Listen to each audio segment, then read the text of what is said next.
飯田は殴れますか？飯田も殴れないんじゃない？正直別に飯田もさ、あいつもなんかいろいろやられたけどさ、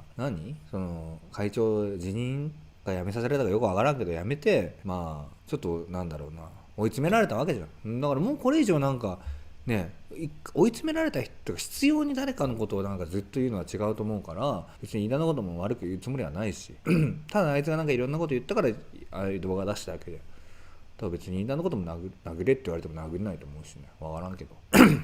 じゃない。プーチン殴れますか？プーチンは殴れないでしょ。